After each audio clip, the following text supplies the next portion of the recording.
Hello students. Today we'll be discussing the sizes of number systems. This is a continuation of our last video on number systems, and this topic is meant for students in and around grade 9. So before we get started, let's just talk about some terminology real quickly. When I refer to these symbols that represent the classes of numbers or the classification of numbers, these are referred to as number sets. So if I refer to the set of all natural numbers or the natural number set, I'm simply referring to all natural numbers.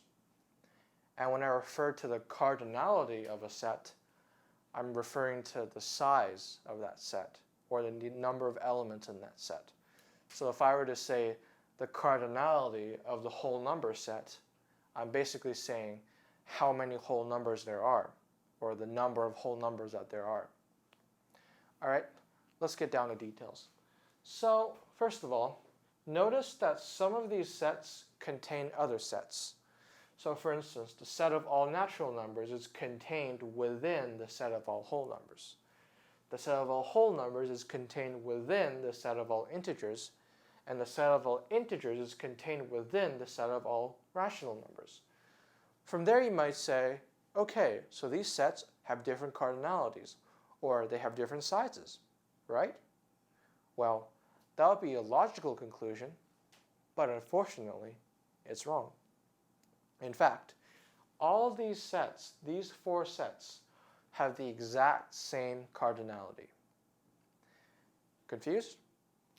Well, I'll show you using a method called one-to-one correspondence. So when comparing two sets, the one-to-one correspondence method involves mapping matching one element in one set to one element in the other set, and doing this for every element in both sets.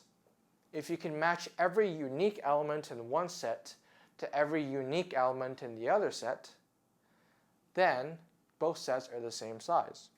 If you have any leftover elements in one set that are unpaired, then that one set would be bigger. So let's do this one-to-one correspondence with the naturals and the integers. So here I've listed down the naturals starting from 1, increasing in order. Here I've listed the integers starting at 0 and increasing and decreasing as we move along. So 1, 2, 3, 4, 5, 6, 7, and 0, 1, minus 1, 2, minus 2, and so on. But notice the way I've written it down. We can match 1 to 0, 2 to 1, 3 to no minus 1, 4 to 2, 5 to negative 2, and so on and so on. And you might be wondering here, okay, but the naturals grow faster than the integers, in which case I would say, you're absolutely right. The naturals do grow faster than the integers. However, the key thing here is that you will never run out of natural numbers. Remember, these numbers go on all the way to infinity. The same with the integers. They'll go on to positive, negative infinity, in fact. So we'll never run out of numbers despite the fact that the naturals grow faster than the integers. Thus, we're forced to conclude that there's the same number of integers as there are natural numbers. The same argument can be applied with whole numbers, and although it's a little more difficult, the same argument can also be applied to the rationals. That is it for this video. Thank you for watching, and in our next video, we'll be discussing the cardinality of the irrational numbers.